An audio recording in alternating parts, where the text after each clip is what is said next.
ሰራዊት ምክልኻል ኢትዮጵያ ናብ ትግራይ ንኻኣቱ ከም ዘይተሰማምዐ ፕሬዝዳንት ጊዜያዊ ምምሕዳር ትግራይ ጀነራል ታደሰ ወረደ ገሊጾም። ሰራዊት ምክልኻል ኣብቲ ዝሓለፈ ሰሙን ናብ ዓለም ለኸብያን ዶባት ትግራይን ኤርትራን ክዋፈር ምዃኑ ከምኡን ናብተን ቅድሚ ኩናት ዝነበራ ካምፕታቱ ክዋፈር ከም ዝኾነ ምክትል ኢታማዦር ሹም ሓይልታት ምክልኻል ኢትዮጵያ ጀነራል ኣበባው ታደሰ ገሊጹ ምንባሩ ዝዝክር እዩ። ነዚ መዳይ መሰረት ብምግባር ካብ ብወገን ትግራይ ወግዓዊ መልሲ ተዋሂቦሎም። ኣማኻሪ ቀዳማይ ሚኒስትር ኣብ ጉዳያት ምብራቕ ኣፍሪቃ ኣቶ ጌታቸው ረዳ ኣስመራ ንምእታው ናይ ሰዓታት ምንቅስቓስ ክብል ገሊጾም። ኣቶ ጌታቸው ረዳ ኣብ እዋናዊ ኩነታት መሰረት ብምግባር ኣብ ዝሃቦ መብርሂም ሻዕብያ ትግራይ ከም ስትራቴጂክ ዴብዝ እዩ ዝርኣ፣ እዚ ድማ እቲ ጸላኢ ካብ ከባቢኻ ምርሓቕ ዝብል ስትራቴጂ እዚ ንህወሓት ልኢኹ የፈጽመሎ፣ እዚ ድማ ትግራይ ዓውደ ውግእ ዝገብር ሓደገኛ ምንቅስቓስ ክብል ገሊጾም። ብዛዕባ እዚ እውን ብዝርዝር ሒዝና ኣለና። بوغن زوبا معراب تግራይ ድማ ከቢድ ምጥንኻር ሰራዊት ምክልኻል ከም ዘሎ ሓደ ጸብጻብ ኣመልኪቶሎም። ኣብ ትግራይ ኣብ ዝተፈላለዩ ከባቢታት ኣጋጢሙ ዘሎ ቅልውላውን ከምኡን እቲ ካብ ትግራይ በዝሕ ሰባት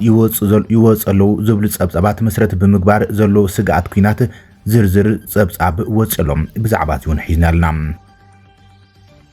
ሰለስተ ነበር ላዕለዎት ኣዘዝ ሰራዊት ትግራይ ካብ ትግራይ ኣምሊጦም ኣብ ሰሙን እዚ ኣዲስ ኣበባ ከም ዝኣተው ዝዝከር እዩ።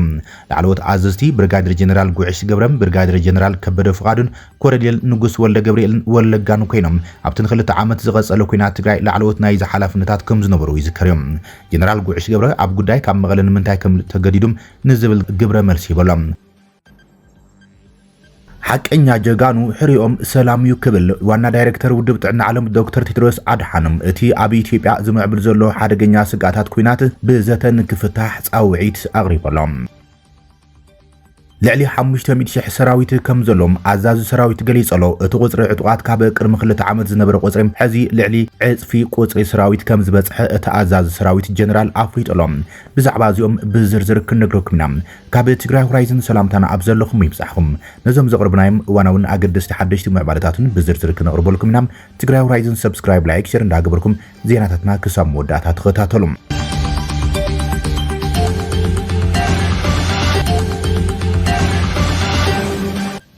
ሰራዊት ምክልኻል ኢትዮጵያ ናብ ትግራይ ንካኣቱ ከም ዘይተሰማምዐ ፕሬዝዳንት ጊዜያዊ ምምሕዳር ትግራይ ታደሰ ወረደ ገሊጾም።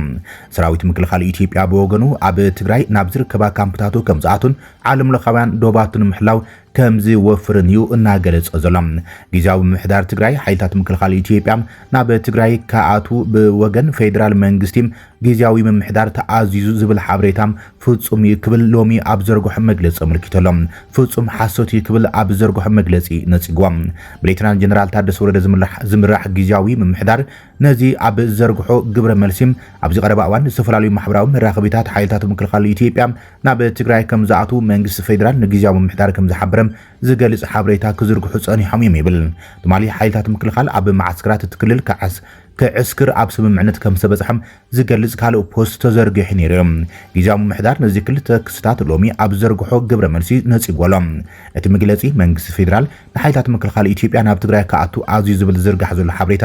ብምጥቃስ መልሲ ይብሎም። ጊዜያዊ ምምሕዳር ትግራይ እውን ኣብ ማዓስከራት ሰሜን ኮማንድ ነበር ክሰፍር ከም ዝተሰማምዐም ተገይሩ ብዝተፈላለዩ መንገድታት ዝርግሑ ዘለዎ ሓበሬታት ጌጋ እዮም ኢሎም። እቲ ነቲ ኣብ ማሕበራዊ መራኸቢታት ዝቕርብ ዘሎ ጽሑፋት ተጠዊን ጌጋን መልክዕ ሒዙ ዝቐርብ ዘሎ ዝበለ ጊዜያዊ ምምሕዳር ከምዚ ዓይነት ሓበሬታ ናብ ህዝቢ ንምዝርጋሕ ስትራቴጂ ምንጭን ዕላማን ንጹር ይብል። ጊዜያዊ ምምሕዳር ትግራይ እቲ ዝርጋሕ ዘሎ ሓበሬታ ሙሉእ ብምሉእ ሓሰት ምዃኑ ክገልጽ ይፈቱ ብምባል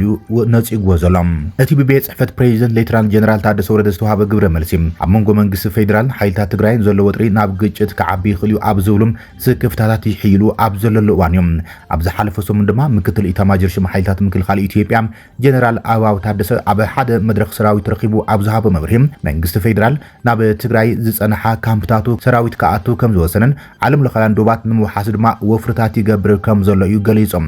እዚ ድማ ንዓለም ለኻውያን ኣካላት ማሕበረሰብን ከምኡን ንጊዜያዊ ምምሕዳር ትግራይ ክፈልጦ ከም ዝተገብረ እቲ ጀነራል ገሊጾም። ነዚ ግን ጀነራል ታደሰ ወረደም ነጺግዎሎም።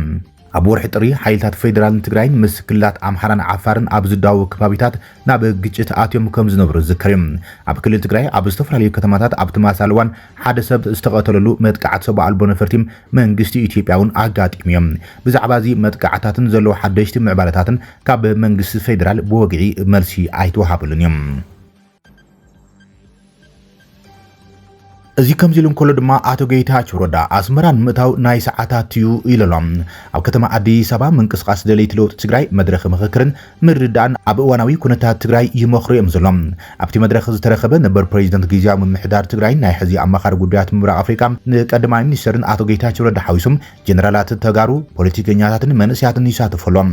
ኣብቲ መድረኽ ተረኺቡ መብርህ ዝሃበ አቶ ጌታቸው ረዳ ዘይሕጋዊ ዝበሎ ጉጅለ ህወሓት ልኡኻት ብዓደውያን ሒዞም ፀገም ህዝቢ ትግራይ እናናውሕ እዩ ዘሎ كبل كيسلام من قصاص دليت لوط تجري سلام نهزبنام لوط ينغص علي تسفانا بزبل مرحق على أبزر دالو ومدرخ نسمع معنا سلام بريتراس عبهم عب تجري زمت أنصارو سلام ندحريت مملاس بس بعد وين نسرح زلوا أكلات بصناعات كنك على سمينا كبل كريت سلام أما خارج قدما ميستر قديات ممرأ أفريقيا عطو جيتاش ردام عب تجري لوط زدلو أكلات عب تكل زلوا بوليسكا وكلورا ونمفتح ذات أدلاي كم زخونة أو عتقريب لام زب تجري جنا شت عرر كاب أمرو كيت أفهم حزون بزي كينات كنبرو زي خلو عبارات تزي حجاو جلام حزون كالي زر كينات يوال اللي أمزلو كوليم عطو جيتاش كسيس زنام عب تجري سراويت مكل خالاتهم عالم لخيان دوبات بمحلاو بمسرت سممعنات بريترام ربحاتاتن دحنت نزب تجري كيحلوم أتوم كاب كينات وزعي زينورم አካላት ሓደገኛ ንጥፈታት ይካይደሉ ዝበለጌታቸው እዚር ማ ጸረ ህዝብ ትግራይ ክብር ገሊጽ ወላም ሻዕቢያ ትግራይ ከም ስትራቴጂክ ዴብስ ይዝሪያ ዝበለጌታቸው ጸላይኻ ካብ ከባቢኻ ናይ ምርሓቅ ስጉምታት ይወስድ ከም ዘሎን እዚር ማ እትኩናት ካብ ኤርትራ ክርሕቕ ብምግባር ኣብ ውሽጢ ትግራይ ክኸውን እዮም ኩሉ ዓይነት ምንቅስቃስ ዝገብር ዘሎ ንህወሓት ልኢኺሎም እቲ ሰራዊት ምክልኻል ናብ ዶባት ምሕላው ከያኣቱ ዝግበር ዘሎ ኣካል ድማ እቲ ድፍኢት ሻዕቢያ ምዃኑ ዝገለጸ ጌታቸው ሰራዊት ምክልኻል ዓዲ በራኽ ናብ ዶባት ክዋፈር ሻዕቢያ አይደልንም ምክንያቱ ሰራዊት ምክልኻል ካብ ዶባት ናብ ኣስመራ ንምእታው ሰዓታት ስለ ዝወስደሉ ክብልም ኣዘራራቢ ዝኾነ ግብረ መልስን መብርህን ሂቡ ዘሎም نحن نقول صحيح بعض تجري تجنا غيره استحال بدل تجري هاي كنا تكاد زي ما نقول هذا تفضل كقاس أصلا نو هيدلي كقبرني هذا كقبرني خليه ده طالنا اللي تقول إثرا خلتيه يقول بدل حنش عملت سوى دولي مش عارف ما يحس أنا يمكنك حي تزغلو عد فتاة عد ورا تزغلو دقة إنجيجمنت اللي أصبر أنا بتوه هاي ساعات استراتيجيك ديبس والوتابرات سو استراتيجيك ديبس نا إيرترا تجري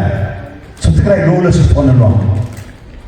سأل أكثر حقوق ولا كان استغل مثلا هو متقدروا تجري ناموتنا نايمك لك حيلك داخل تجري من برا هو الكلام سيفهم زي هذا كلام زي عاد أنت يتخبرك زعما هذا تجري إذا تحسب زي يتخبر المرد نو زعما هذا تجري زي حسب زعما ناي وعد هلونا أنت رح نايسك نيتورك وقصل لي الأصل أنت رح تحسب وجودي سو نيتشر كنردو نغلب لنا كلنا نسكف أنا قلت ترى مع نسرشن مرحبا لنا سبزي على سهل قدام نسرسو عافيات الترخيص أريمه كي بهال يسكفني سراويت مكلخال إثيوبيا حيال متنخار بوغن معراب تግራይ የካይድ ከም ዘሎ ሓደ ጸብጻብ ወጽለም ኣብቲ ገና ካብ በሰለታት ኩናት ዘይሓወይት ትግራይ ሕዙን ሓዱይ ስጋት ኩናት አንጽራሊዋ ነበርታ ኣብ ሻቁለት ወዲቆም ይርከቡም ቅድሚ ክልተ ሰሙን ኣብ ጸለምቲ ተራእዩ ዝነበረ ግጭት ጠጠው ኳን ተብለም ኣብ ዝዋን ኣብ ትክልል ሰፊሕ ህዝባዊ ሻቁለት ተፈጢሩ ከም ዘሎም ቢቢሲ ዘዘራርቦም ኣካላት ገሊጾምሎም ምስቲ ኣብ ከባቢታት ጸለምቲ ኣብ መንጎ ሰራዊት ኢትዮጵያን ዕጡቃት ትግራይን ዝተፈጠረ ግጭት ብዝዛመት ተቋሪጹ ዝነበረ በረራ ካብ ናብን ትግራይ መንገዲ ኣብ ኢትዮጵያ ድሕሪት መዓልታት ናብ ንቡር መምላሱ ዝከርም በመጠን ተኾነውን እቲ ኸፊኡ ዝነበረ ወጥሪ ቁሩብ ካሃድ ኣኺልም ብፍላይ ምስ ገንዘብን ዕዳጋን ተዛሚዱ ግን ባንክታት እኹል ገንዘብ ወይ ድማ ካሽ ምንቅስቃስ ዘይሞላም ኣብ ዕዳጋ ሰፊሕ ቅልውላው ፈጢሩ ከም ዘሎ ቢቢሲ ዘዘራርቦም ነበርቲ ገሊጾም ዘሎም እቲ ናወስኸ ዝኸይድ ዘሎ ወተሃደራዊ ወጥሪ ኣብ መንጎ ሓይልታት ፌደራልን ዕጡቃት ትግራይን ዳግም ግጭት ከይፍጠር ስጋኣት ኮይኑ ከም ዘሎም ነበርቲ ዝተፈላለዩ ከተማታት ትግራይ ይገልጾሎም ኣብ ክልል ትግራይ ኣብ ሓደ ዓለም ለኻዊ ትካል ዝሰርሕ ኣብ መቐለ ዝነብር ውልቀ ሰብ በቲ ኣብ ዝቕነ ዘሎ ኩናትን ወረ ኩናትን እቲ ትካል ስራሕ ዳርጋ ጠጠው ቢሉ ከም ዘሎ ተዛሪቦም ናብ ወረዳታት ተታሒዙ ዝነበረ ውጥን ጠጠው ኢሎም መሳርሕትና ዝነበሩ ደቂ ካሊ ዓዲም ካብ ትግራይ ወጻኢ ዝመጹውን ስጋት ጸጥታ ከም ዘሎ ስለ ዝተረጋገጸም ካብ ትግራይ ወጽኦም ናብ ከባቢኦም ክኸዱም ናብ አዲስ አበባ ተፋንዮም ኣሎ ኢሎም ብሓፈሻ ኣብ ትግራይ ሎሚ ጽባሕ ኩናት ክጅመር እዩ ዝብል ስጋተሎም እቲ ምድላዋት እውን ከም እዩ ዝመስል ካብ ወረዳታት እንሰምዑውን ከም እዩ ዘሎም ደስ ዘይብል መንፈስ እዩ ዘሎ ክብሉ ወሲኾም እቲ ንቢቢሲ ቃሉ ዝሃበ ሰራሕተኛ ከም ዘሎም ንጥፈታት ትካል ሰብኣዊ ሓገዝ ጠጠው ኢሉ ስለ ዘሎም ወረ ጥራይ ዘይኮነስ ሓላፊ ሴኩሪቲ ናይቲ ትካል ብዝረኸቦ ጭቡጥ ሓበሬታ ከም ዝኾነ ገሊጾም ኣቶ በርሀ ኣርከበ ዋና ጸሓፊ ማሕበር ዘፈር ንግዲ ከተማ መቐለም ብቐንዱ ኣብ ማሕበራዊ መራኸቢታት ብዙረይ ዘለዎ ወረታት ኣብ ማሕበረሰብ ንግድን ሰፊሕ ቅልላዊ ፈጢሩ ዘሎ ኢሎም ካብ መንግስታት እዚ ዝበልዎ የለን ማሕበራዊ ሚድያ እዩ እቲ መንቀሊ ኣብኡ ዝሕል እንተይላ ዕዳጋ ዝሕል ይብል እንተተዋዓወይ ዓድማ ከምኡ ቅልላው ይረአይ ዘሎ ኢሎም ብቐንዱ ለውጢ ዝረአ ዘሎ ካብ ደገ ኣብ ዝመጾም ኢምፖርት ዝኾኑ ኣቑሑ ዝበለ እቲ ሓላፊ ኣብ ካልእ ንኣብነት ኣብ እኽልን ተዛመትን ደሓንዩ ብዙሕ ለውጢ ኣይተረኣየን ምኽንያቱም ኩናት እንተተጀሚሩ ልክዕ ከምቲ ናይ ቅድሚ ሕዚ ክዕፀዩ ዝብል እዩ እቲ ስጋት ክብል ይብርሆም ከም ኣብነት ኣብ ዘይቲ ሽኮር ፓስታ ሩዝ ዝኣመሰሎም ልዑል ለውጢ ተራእዩ ከም ዝነበረ ተዛሪቡ ቅድሚ 2 ሰሙን ትሕቲ 2,000 ዋጋ ዝነበረ በዓል 5 ሊትሮ ዘይቲ ናብ 2,200 ብር ሓፊሉ ከም ዘሎ ተዛሪቦም ዝለዓለ ናይ ዋጋ ናሪ ዝተረኣየ ኣብ መሰረታዊ ሸቐጣት ሰቡን ኣብኡ ትኹረት ገይሩ ዝጓየ ዘሎ ንዑ እዩ ጫው ተፈጢሩ ዘሎ ኢሎም ብፍላይ ቀዲሙ ኣብ መቐለ ዓቢ ምንጋዕ ዕዳጋ ከም ዝተፈጠረ ቀፂልም ካብኡ ተረባሪቦም ስለ ዝውሰዱም እቲ ጸገም ኣብ ካልኦት ከተማታት ትግራይ እውን ከም ዝተረኣየ ተዛሪቦም መምህር ፍስሓ ገብሩ ኣብ ከተማ ሽረ እንዳስላሰም ነባርን ነጋድን ኮይኖም ኣቦ መንበር ዘፈር ማሕበር ነጋዳዮም ንሱ እውን ቅድሚ 2 ሰሙን ግጭት ምስ ተጀመረም እቲ ነጋዳይ ምስ ቅድሚ 6 ዓመት ዝመሳሰል ኩነታት ክፍጠሩ ብዝብል ሓውስ ስጋት ከም ዝነበረ ተዛሪቦም ነሲዕቡ ንብረት ምሕባእ መሓዝ ኣብ ኣቑሑት ዘይመጣጥን ዋጋ ምውሳኽ ተራእዮም ነይሮም ብፍላይ ኣብ ማትርያላት ኣብ መግቢ ተንከፍን ካልኦትን ናህር ዋጋ ተራእዩ ነይሮም ኮታስ ማሕበረሰብ ኣብ ዘድልይዎ ነገራት ኣብ ኩሉ ወሲኽ ነይሩ እዮም ባንኪ ክዕፀዩ ብዝብል ስጋቱ ዝነቐለ ድማ ጥረ ገንዘብ መሓዝ ተፈጢሩ ነይሩ ኢሎም ምስ መንግስታዊ ኣካላትን ብምትሕባር እቲ ነጋዳይ ናብ ንቡር ንኽምለስ ጻዕርታት ከም ዝተገብረ ተዛሪቦም ኣብ ገለገለ ነጋዶ ሕዝውን ክሳብ ምዕሻግ ዝበፅሕ ስጉምቲ ከም ዝተወሰደን እቲ ግጭት ምስ ሃደአ ተዓርዩ ከም ዝነበረን ተዛሪቦም ድሕሪኡ እቲ ዕዳጋ ምልስላስ ኣሎም እቲ ስክፍታ ግን ዛጊደሎም ኩናት ክኽፈትዩ ዝብል ወረታት ስለ ዝስማዕ መናእሰይን ነጋዶን ምህዳም ናይ ኣየር በረራታት ምጭናቕ ይረአዩ ዘሎ ኢሎም ኣብቲ ነጋዳይ ቅርሺ ንዓይንኻ ዘይትሪእሉ ኩነታት ተፈጢሩ ከም ዝነበረን ብቅርሺ እንተኮይኑ ኣብ 100,000 ናይ 20,000 ኣፋላይ በፂሑ ምንባሮም ይዝክር ከምውን ገለገለ ሰባት ትራንስፈር ኣይንቕበልን ዝብሉ ኣመለኻኽታታት ዝንባለታት ነይሮም ኢሎም እቲ ሰራሕተኛ ሰብኣዊ ትካል ምስ ዕዳጋታት ተታሒዙ ካብ ግጭት ጸለምቲ ጀሚሮም ባንክታት ንልዕሊ 2 ሰሙን ዝንቀሳቐስ ቅርሺ ከም ዘይብለን ተዛሪቦም ኣነ ንባዕለይ ን2 ሰሙን ዝኣክል ቅርሺ ዝበሃል ኣየውፃኹን ኣብ ባንክ ከይድኻ ቅርሺ የለን ከቢድ ዝኾነ መሰረታዊ ጸገም ተፈጢሩ ዘሎ ክሳብ ሕዚ ትራንስፈር እዩ ዝጥቀም ዘሎ ሰብ ኩሉ ሰብ ትራንስፈር ዘይክጥቀም ይኽእል እዩ ምናልባት ኩናት እንተተጀሚሮም እዚ ትራንስፈር እውን ዘይክሰርሕ ይኽእል እዩ ሰብ ኣብ ከቢድ ናይ ኢኮኖሚ ስጋት እዩ ዘሎ ኢሎም ኣብ ርእሰ ምሕባእን ዋጋ ምውሳኽን ኣብ ቀረቡን ብጭቡጥ ሕፅረት ከም ዘሎ ኣቶ በርሀ ተዛሪቦም እዚ ድማ መንግስታት ዘተከካይዱ ጀሚሮም ኣለዉ ዝብሉ ወረታት ስዒቦም ኣብዚ 2-3 መዓልታት ምርጋእ ከም ዘሎ ተዛሪቦም ነበርቲ እውን እቲ ካብ መዓልቲ ናብ መዓልቲ እናገደደ ዝኸይድ ዘሎም ቁጠባዊ ጸገማት የጉልሖሎም ኣብ ከተማታት ትግራይ ዝርከባ ባንክታት ካብ ታሕሳስ 2025 ጀሚረን ጥረ ገንዘብ ስለ ዝወዳ ዓማዊል ገንዘብ ከውፅኡ ከም ዘይከኣሉ ይገልጻ ብፍላይ ድማ ንትሑት ኣታዊ ዘሎም ሰባት ዘመናዊ ቴሌፎን ዘይብሎምን ኣጠቓማቲ ቴክኖሎጂ ዘይፈልጡን ኣብ ሓደጋ ከም ዝርከቡ ኣቶ በርሀ ተዛሪቦም ማሽናት ገንዘብ ኤቲኤማት እውን ዝበዝሓ ኣይሰርሓን ዘለዋ ተባሂሉ ስለምንታይ ከምኡ ከም ዝኾነ ግን እተን ባንክታት ርእይቶን መሃብ ቁርባት ኣይኮናን ኣብቲ ክልል ተፈጢሩ ዘሎ ወጥሪ ካልእ መንቀል እውን ኣለዎ ብፍላይ ኣብ ማሕበራዊ መራኸቢታት ዝርጉሑ ዘሎም ሰራዊት ኤርትራ ብዝተፈላለዩ ኣንፈታት ናብ ትግራይ ኣትዮም ኣለዉ ዝብል ወረ እዮም ቢቢሲ ዘዘራረቦም ነጋዶ ነበርትን ኣብ ማሕበራዊ መራኸቢታት ኩሎም እዚ ወረታት ከም ሰምዑ ይዛረቡ እንተኾነ ቢቢሲ ትግርኛ ንምፅራይ ኣብ ዝገበርኽዎ ጻዕሪ ኢሉ ኣብ ዘርጎ ሓበሬታ ብፍላይ ብወገን ራማን ብወገን ሽራርን ኣትዮም ክሳብ ተንቤን ተራእዮም ዝብል ሰሚዐ ካብ ዝብል ወጻይም ወተሃደራት ርኤ ኢሉ ዘረጋግጽ ምስክር ዓይኒ ኣይረኸብኩን ክብል ይጸብጽብ ዘሎ ትማሊ ኢትዮጵያ ኢንሳይደር ኣብ ጸብጸበቶ ሓበሬታ ድማ ብመሰረት ካብ ነበርቲ ከተማ ዓብዪ ዓድን ዓድግራትን ዝረኸበቶ ሓበሬታ ሰራዊት ኤርትራ ክዳን ሲቪል ተጋሩ ተኸዲኖም ኣብ ከተማታት ምንቅስቓስ ይርዩ ከም ዘሎ ይንቀሳቐሱ ከም ዘለውን ይሓልፉ ከም ዝርእዎን እዮም ገሊጾምለይ ክትብል ጸብጺባ እያ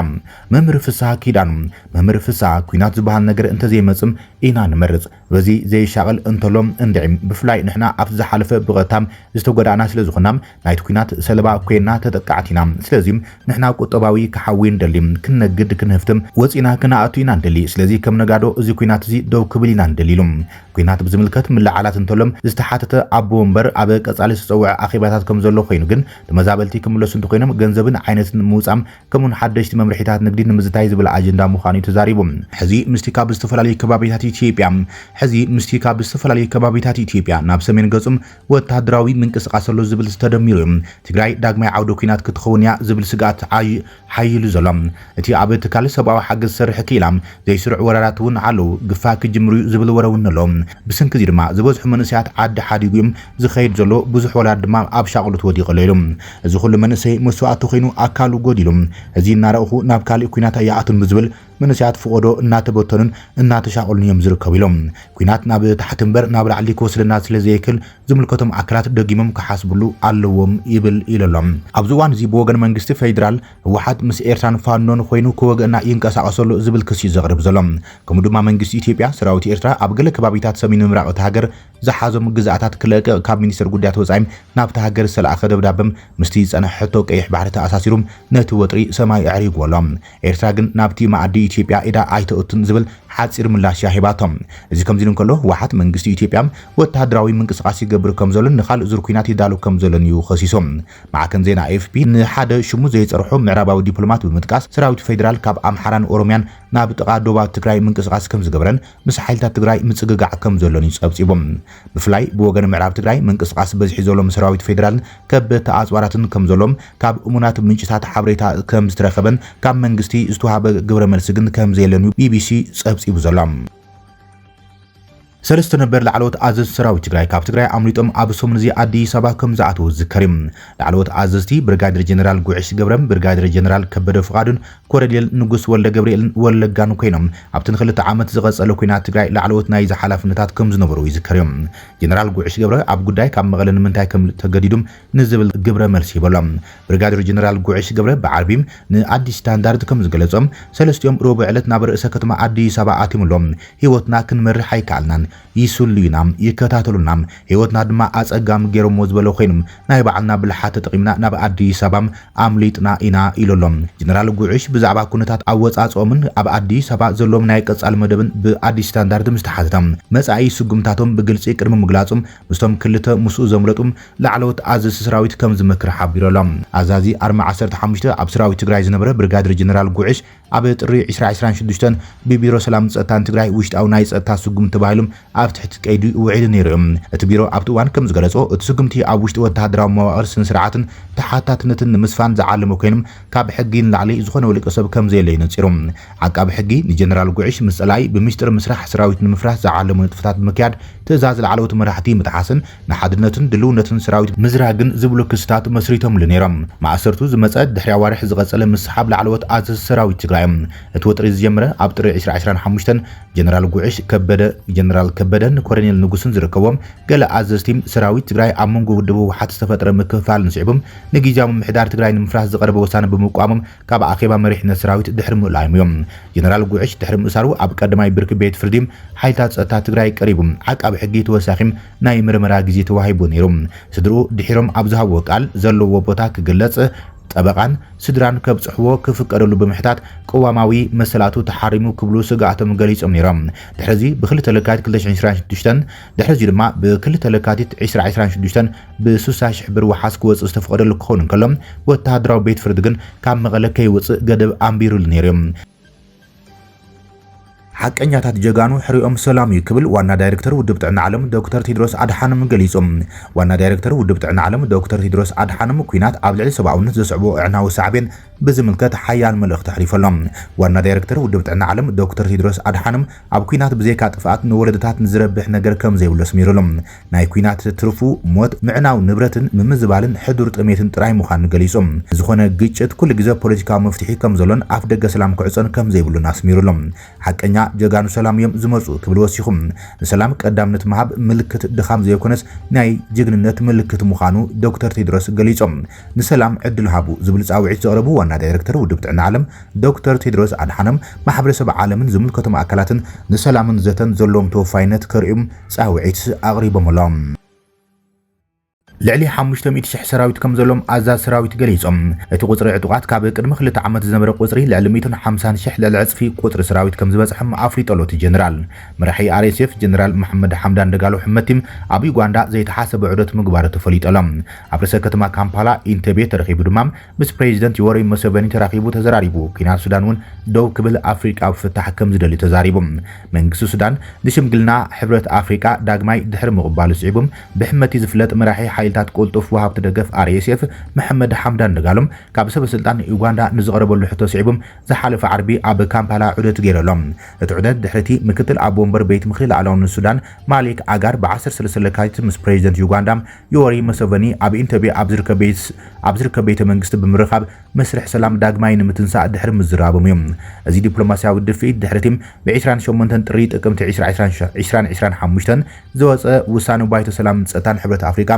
1308 እዮም እቲ ውሳኔ ኮሚሽን ሕብረት ኣፍሪቃ ምስ ብሙሴቬኒ ዝምራሕ ፕሬዚደንታዊ ኮሚቴ ብምትሕባር ኣብ መንጎ ሰራዊትን RSFን ድርድር ንምምችቻው ክሰርሕ መምርሒ ይበሎም ሕመቲ ኣብ ካምፓላ ንዝተኣከቡ ሱዳናውያን ኣብ ዝሃቦ መምርሒም ነቲ ብስዑድን ኣሜሪካን ዝምራሕ መድረኽ ጅዳ ብምንቃፍ ሰራዊት ንህድማ ወተሃደራዊ ሓላፊኡ ዓብደልፈታሕ አልቡርሃን ካብቲ ዝተኸበበ ጀነራል ኮማንዶም ንምውሓዝ ዝተጠቐመሉም ታክቲካዊ ሜላ ክብል ገሊጾም ሕመቲ ልኡኽ ስዑድ ዓረብ ካብ ዘለዎ ኣኽብሮት ተበጊሶም ስቂሉ ብምጽንሑ መስርሕ ጅዳ ንሓይሊ RSF ከም ዝሃሰዮን ሰራዊት ድማ ነቲ ግዜ ክራይ ሰራዊት ንምምልማል ከም ዝተጠቐመሉን ገሊጾም ሓይልታቱ እቲ ብመንገዲም ናብ ቅኑዕ ዓንፈት ከም ዘይስጉም ቅድሚ ምግንዛቦም ንሓደ ዓመት ንሕቶታት መንጎኛት ከም ዘተግበሩን ነቲ መድረኽ ገና ቴክኒካዊ ዓንቀጻቱም እናተቐበሉም ክነጽግዎ ከም ዝገበረን ገሊጾሎም መራሒ RSF እቲ ግጭት ካብ ዝጅመር ኣትሒዞም ድርድር ኣብ ትሕቲ ጽላል ኣፍሪካ ብፍላይ ብመንገዲ ኢጋድን ሕብረት ኣፍሪቃን ክካይድ ድሌት ነይርዎ ክብል እዩ ኣስሚሩሎም ሕመቲ ናይ ወጻኢ ወተሃደራት ከም ዘእቱ መሰረት ገይሩ ኣብ ዝሃቦ መልሲም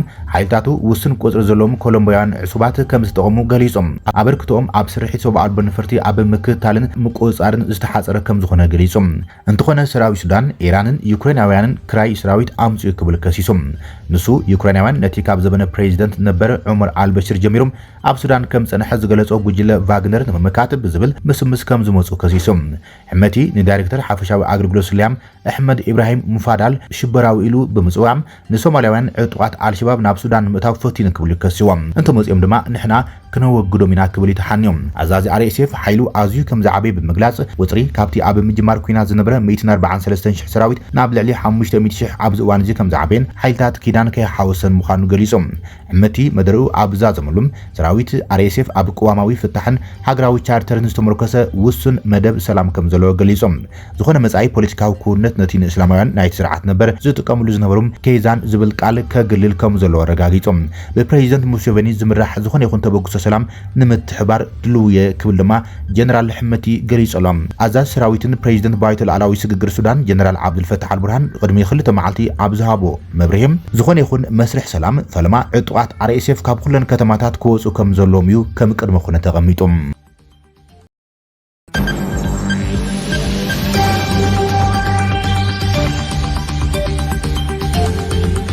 ባርክስ ክብራትን ፍትዋትን ተኸታተልቲ ዜናታትና ንይሰዓ ዝበልናይ መሓደሽቲ ምዕባለታትን እዋናዊ ዜናታትን ኣብዛዚምና ኣለና ንሰናይ ምክትታልኩም ነመስግን ሰላም